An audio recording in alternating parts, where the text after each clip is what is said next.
एक ऐसा द्वीप जहां इंसानों की एंट्री हमेशा के लिए बैन हो चुकी है। लेकिन जब एक लापता लड़के की तलाश में कुछ लोग वहां पहुंचते हैं तो उनका सामना डायनासोरों के सबसे खतरनाक शिकारी से होता है। वे बचकर वहां से भागने की कोशिश करते हैं मगर उनका प्लेन भी क्रैश हो जाता है। अब ये लोग इस आइलैंड पर फंस जाते हैं और ये मिशन रेस्क्यू से ज्यादा एक सर्वाइवल गेम बन जाता है जहाँ हर कदम पर मौत उनका इंतजार कर रही है। तो दोस्तों, कहानी शुरू होती है इस्ला सोरना नाम के उस बदनाम आइलैंड से, जहां जाने का आइडिया भी ज्यादातर लोग अपनी वसीयत लिखने के बाद ही सोचेंगे। सरकार ने इस जगह पर सालों पहले ताला लगा दिया था क्योंकि यहाँ इंसानों से ज्यादा डायनासोर घूमते थे। लेकिन जहाँ खतरा होता है वहाँ कुछ लोग कमाई का मौका भी ढूंढ लेते हैं, इसलिए कुछ जुगाड़ू लोग चोरी छिपे टूरिस्टों को यहाँ घुमाने लाते रहते थे। इसी दौरान सैम नाम का एक लड़का अपने स्टेप फादर हॉपनर के साथ पैराग्लाइडिंग कर रहा होता है। दोनों हवा में उड़ते हुए डायनासोर देखने निकले थे, जैसे चिड़ियाघर घूमने जा रहे हों। तभी उनकी बोट एक अजीब से धुएं के बादल में घुस जाती है। धुआं हटता है तो दोनों के होश ऐसे उड़ जाते हैं कि बोट में मौजूद दोनों ड्राइवर अचानक गायब हो चुके होते हैं। अब बोट सीधे चट्टानों की तरफ भाग रही थी।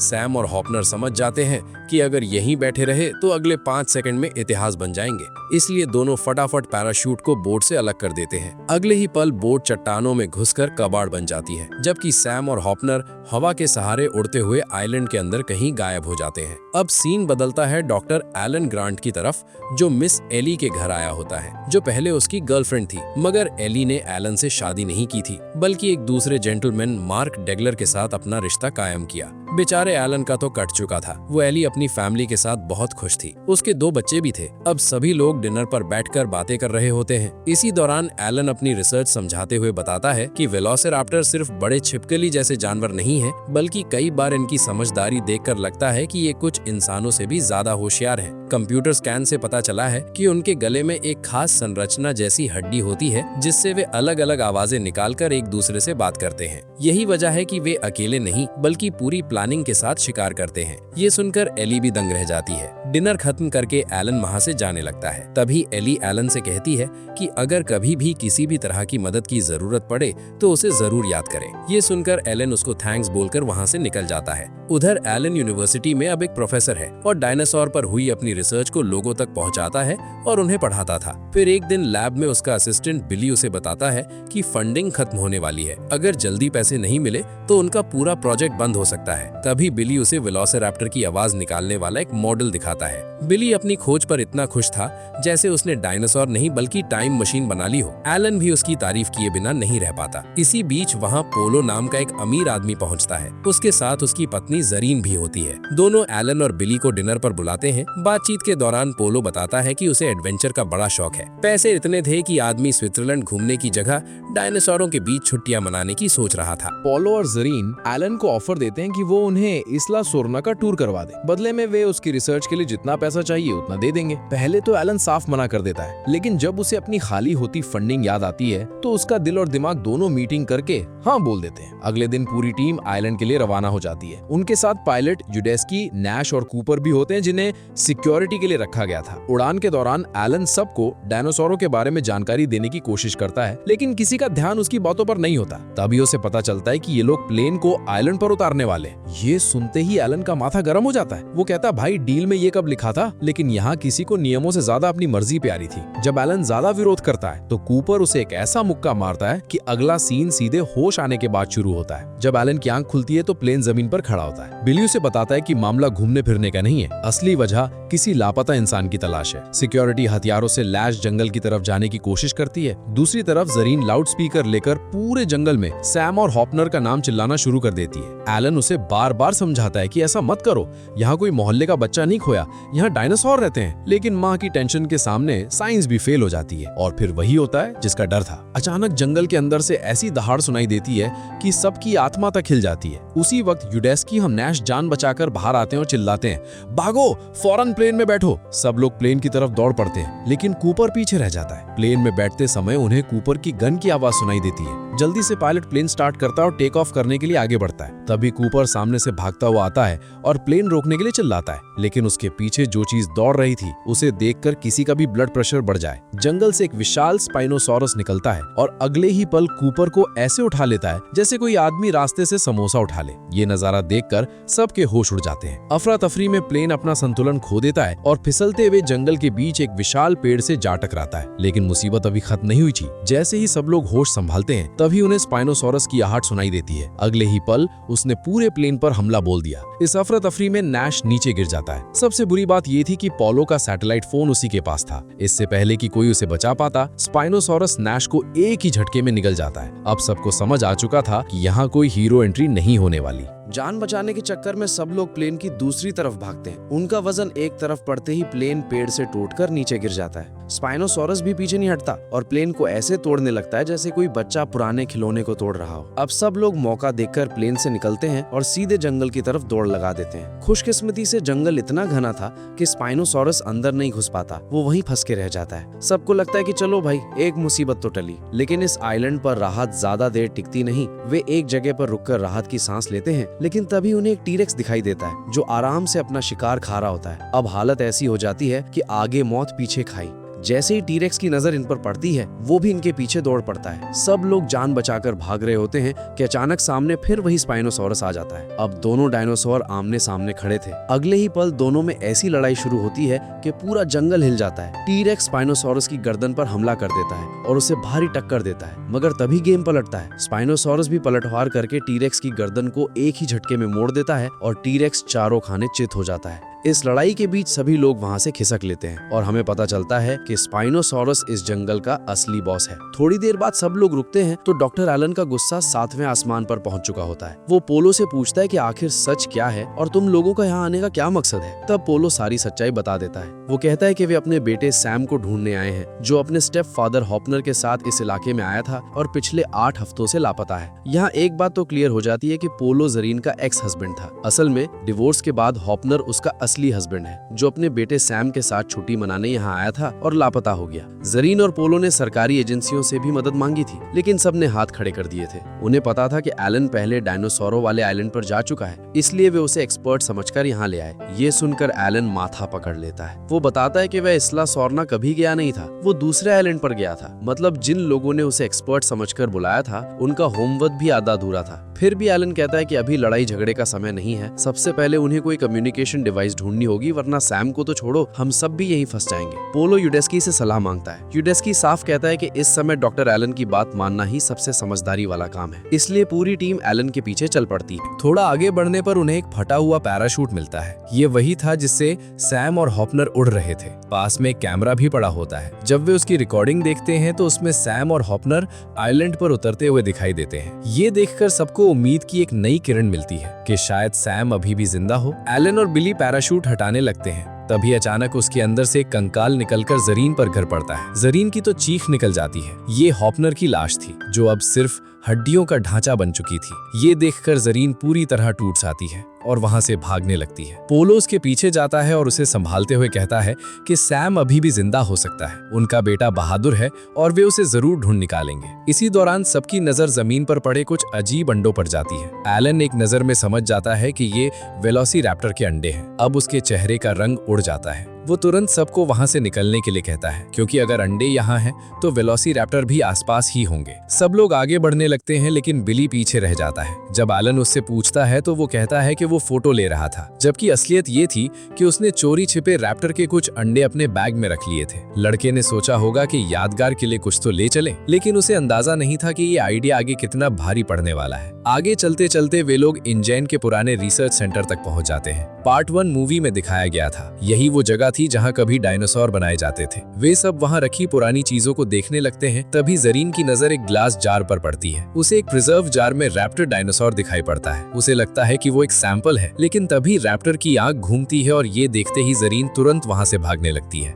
जान बचाने के लिए सब लोग एक बड़े पिंजरे में घुस जाते हैं। रैप्टर भी पीछे पीछे पहुंच जाता है और उन पर टूट पड़ता है, लेकिन इस बार वे चालाकी दिखाते हैं और उसी रैप्टर को पिंजरे में फंसा देते हैं। बाहर निकलते वक्त एलन देखता है कि रैप्टर लगातार आवाजें निकाल रहा है। उसे तुरंत समझ आ जाता है कि वो अपने साथियों को बुला रहा है, इसलिए वो सबको फौरन वहां से निकलने को कहता है। बाहर आते ही वे शाकाहारी डायनासोरों के बड़े झुंड के बीच से भागने लगते हैं। इसी दौरान बिली का बैग नीचे गिर जाता है। एलन उसे उठाता है, लेकिन अभी उसे बैग का राज पता नहीं चलता। भाग दौड़ में सभी लोग अलग अलग दिशाओं में बढ़ जाते हैं। जंगल के अंदर बिली, पोलो और जरीन एक पेड़ के ऊपर चढ़कर छिप जाते हैं, लेकिन यूडेस्की नीचे रह जाता है। तभी अचानक एक रैप्टर यूडेस्की पर हमला कर देता है और उसे बुरी तरह घायल कर देता है। जरीन उसे उस हालत में देखकर मदद के लिए नीचे उतरती है, लेकिन बिली उसे समझाता है कि ये सब रैप्टरों का जाल है। जैसे ही वो नीचे पहुंचती है, बाकी रैप्टर भी उसे घेर लेते हैं। शुक्र है कि पोलो और बिली समय रहते जरीन को ऊपर खींच लेते हैं। तभी एलन एक अजीब चीज नोटिस करता है। रैप्टर सिर्फ हमला नहीं कर रहे थे, वे आपस में बातचीत भी कर रहे थे। उनकी हर हरकत किसी प्लान का हिस्सा लग रही थी। तभी एक रैप्टर आखिरकार यूडेस्की को मान डालता है और वहां से गायब हो जाते हैं। ये देखकर एलन अपने बिल से बाहर आता है, मगर वेलोसिरैप्टर्स इसी का इंतजार कर रहे थे। चारों तरफ से रैप्टर उसे घेर लेते हैं। तभी अचानक कहीं से धुएं के गोले फेंके जाते हैं। ये देखकर रैप्टर पीछे हट जाते हैं और एलन की जान बच जाती है। एलन सोचता है कि आखिर उसकी मदद किसने की।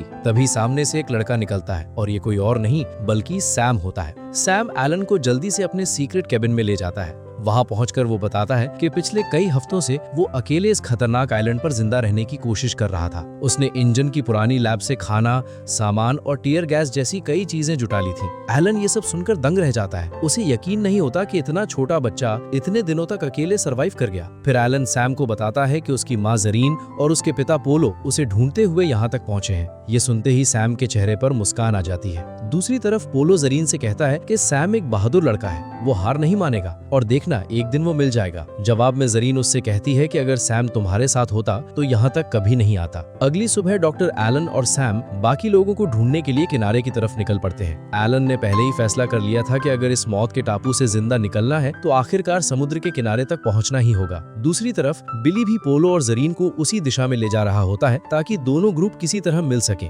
चलते चलते अचानक सैम के कानों में एक जानी पहचानी रिंगटोन पड़ती है। वो तुरंत पहचान जाता है कि ये उसके पिता के सैटेलाइट फोन की आवाज है। बिना एक सेकंड गवाए वो उसी दिशा में दौड़ पड़ता है और जोर जोर से अपने मम्मी पापा को आवाज देने लगता है। उधर जरीन और पोलो भी सैम की आवाज सुन लेते हैं। दोनों पागलों की तरह आवाज की तरफ भागते हैं। कुछ ही देर बाद दोनों ग्रुप आमने सामने आ जाते हैं। 8 हफ्तों से बिछड़ा बेटा आखिर अपने परिवार से मिल चुका था। उस पल सबकी आंखों में राहत साफ दिखाई दे रही थी। थोड़ी देर बाद पोलो सैम से पूछता है कि उसे उनकी लोकेशन कैसे मिली। सैम बताता है कि उसने सैटेलाइट फोन की रिंग सुनी थी। ये सुनकर पोलो का माथा घूम जाता है। वो कहता है कि फोन तो उनके पास है ही नहीं। आखिरी बार वो नैश के पास था और नैश को तो स्पाइनोसॉरस कब का खा चुका है। तभी फिर से वही रिंगटोन सुनाई देती है। सब धीरे धीरे पीछे मुड़ते हैं और भाई सामने वही स्पाइनोसॉरस खड़ा होता है। मतलब फोन सीधे डायनासोर के पेट में बज रहा था। एलन एक सेकंड भी बर्बाद नहीं करता और सबको भागने के लिए चिल्लाता है। पूरा ग्रुप फिर से जान बचाकर दौड़ पड़ता है। स्पाइनोसॉरस भी पीछे तक जाता है और सीधे उन पर हमला कर देता है। किसी तरह भागते भागते वे एक टूटी हुई बाड़ के दूसरी तरफ पहुंच जाते हैं। सबको लगता है कि चलो इस बार तो पीछा छूट गया, लेकिन स्पाइनोसॉरस भी जिद्दी निकला। वो पूरी बाड़ तोड़कर फिर इनके पीछे आ जाता है। अब सब भागकर एक पुरानी ऑब्जर्वेटरी के अंदर छिप जाते हैं। यहीं एलन को पता चलता है कि बिली ने वेलोसिरैप्टर के अंडे चुराए थे।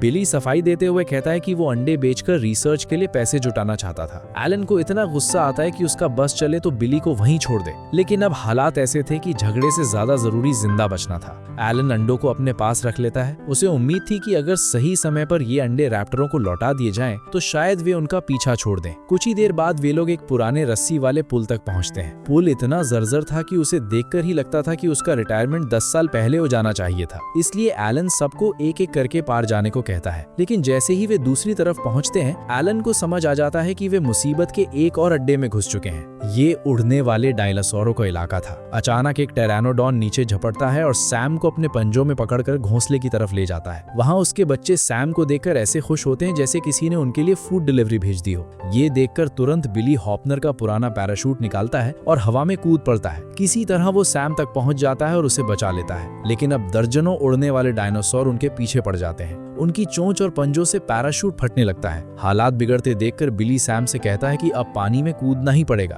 कुछ ही सेकंड बाद पैराशूट एक चट्टान में फंस जाता है और बिली भी पानी में छलांग लगा देता है। दूसरी तरफ एक टेरानोडॉन पोलो, जरियन और एलन पर हमला कर देता है। तीनों सीधे पानी में जा गिरते हैं। वो दोबारा हमला करने ही वाला होता है कि उसके ऊपर एक बड़ा पिंजरा गिर जाता है और वो पानी में डूब जाता है। पानी से बाहर निकलने के बाद वे देखते हैं कि कई टेरानोडॉन बिली को चारों तरफ से घिर चुके हैं। सैम तो बच चुका था, लेकिन बिली खुद मुसीबत में फंस गया था। पोलो और एलन उसकी मदद के लिए आगे बढ़ते हैं, मगर बिली उन्हें रोक देता है। वो कहता है कि वे लोग यहाँ से निकल जाएं। अगले ही पल उड़ने वाले डायनासोर उस पर टूट पड़ते हैं। उधर सैम और जरीन एक रास्ते से बाहर निकल जाते हैं, जबकि पोलो और एलन पानी के नीचे से तैरकर किसी तरह अपनी जान बचाते हैं। कुछ दूर आगे बढ़ने पर उन्हें एक नाव मिल जाती है। अब पहली बार उन्हें लगता है कि शायद किस्मत उनके साथ है। वे सभी नाव में बैठकर किनारे की तरफ बढ़ने लगते हैं, लेकिन तभी फिर वही रिंगटोन सुनाई देती है। इस बार आवाज किनारे पर पड़े स्पाइनोसॉरस के गोबर के ढेर से आ रही थी। सब लोग जल्दी जल्दी उस ढेर में फोन ढूंढने लगते हैं। थोड़ी मेहनत के बाद उन्हें सैटेलाइट फोन मिल जाता है। अब उम्मीद फिर से वापस लौट आती है। एलन तुरंत अपनी एक्स गर्लफ्रेंड एली को कॉल करता है, लेकिन फोन एली नहीं बल्कि उसका बेटा चार्ली उठाता है। एलन उसे जल्दी से अपनी माँ को बुलाने के लिए कहता है, लेकिन चार्ली आराम से कार्टून देखने बैठ जाता है। उधर मौत एक बार फिर उनके पास पहुंच जाती है। स्पाइनोसॉरस पानी में कूदकर नाव पर हमला कर देता है। सब लोग नाव पर लगे एक लोहे के पिंजरे में छिप जाते हैं। स्पाइनोसॉरस लगातार हमला करता रहता है और इसी दौरान पेट्रोल पानी में फैलने लगता है। आखिरकार चार्ली फोन एली को दे देता है। एलन बस इतना कह पाता है, इस्ला सोरना साइट बी, नदी का रास्ता। इसके तुरंत बाद पिंजरा पानी में डूब जाता है और कॉल कट जाती है। एली तुरंत समझ जाती है कि एलन फिर किसी बड़ी मुसीबत में फंस चुका है। उधर पिंजरा धीरे धीरे पानी में डूब रहा था और सबकी सांसें अटक चुकी थी। तभी पोलो किसी तरह बाहर निकल आता है और पास मौजूद एक मशीन पर चढ़कर स्पाइनोसॉरस का ध्यान अपनी तरफ खींच लेता है। इससे बाकी लोगों को बाहर निकलने का मौका मिल जाता है, लेकिन अब स्पाइनोसॉरस सीधे पोलो पर हमला करने दौड़ पड़ता है। तभी एलन पानी के अंदर गोता लगाता है और फ्लेयर गन निकालकर स्पाइनोसॉरस पर फायर करता है। फ्लेयर सीधे पानी में फैले पेट्रोल पर गिरती है। अगले ही पल पूरे पानी में आग फैल जाती है। स्पाइनोसॉरस इस धमाके से घबरा जाता है और आखिरकार वहां से भाग खड़ा होता है। वहां से निकलकर सभी लोग किनारे के पास पहुंचते हैं और थोड़ी देर आराम करते हैं, लेकिन तभी अचानक कई वेलोसिरैप्टर उन्हें चारों तरफ से घेर लेते हैं। एलन तुरंत समझ जाता है कि वे अपने अंडे वापस लेने आए हैं। एक वेलोसिरैप्टर जरीन को सूंघने लगता है, क्योंकि उसे लगता है कि अंडे उसी ने चुराए हैं। तभी एलन बिली के बैग से अंडे निकालता है और जरीन उन्हें धीरे से रैप्टरों के सामने रख देती है। अंडे मिलते ही एक रैप्टर अजीब आवाजें निकालने लगता है। शायद बाकी रैप्टरों को बुलाया जा रहा था, लेकिन तभी एलन अपना रैप्टर वॉइस डिवाइस निकालता है और उनकी जैसी आवाज निकालता है। रैप्टर कुछ पल के लिए कंफ्यूज हो जाते हैं, फिर वे अपने अंडे उठाते हैं और बिना हमला किए वहां से चले जाते हैं। थोड़ी देर बाद पूरा ग्रुप आखिरकार समुद्र के किनारे पहुंच जाता है और वहां जो नजारा उनका इंतजार कर रहा था उसे देखकर सबकी जान में जान आ जाती है। एली ने उनकी मदद के लिए पूरी रेस्क्यू टीम और सेना भेज दी थी। कुछ ही देर में सभी लोग हेलीकॉप्टर में बैठ जाते हैं। यहीं उन्हें बिली भी दिखाई देता है। वो बुरी तरह घायल था, लेकिन जिंदा था और उसे भी बचा लिया गया था। आखिरकार सब लोग इस मौत के टापू से बाहर निकल जाते हैं, लेकिन कहानी खत्म होने से पहले फिल्म एक आखिरी संकेत देती है। हेलीकॉप्टर से उड़ते वक्त सबकी नजर कुछ टेरानोडॉन पर पड़ती है जो दूर कहीं उड़ते जा रहे थे। वे किसी नए इलाके में घोंसला बनाने और अंडे देने जा रहे थे। मतलब साफ था, डायनासोर अब सिर्फ इस आइलैंड तक सीमित नहीं रहे थे, और अगर ऐसा है तो आने वाली मुसीबत अभी खत्म नहीं हुई थी। इसी के साथ फिल्म खत्म हो जाती है। अगर वीडियो पसंद आई हो तो लाइक जरूर करना, कमेंट में बताना कि स्पाइनोसॉरस और टी-रेक्स में से तुम्हारा फेवरेट कौन है, और चैनल को सब्सक्राइब करना मत भूलना।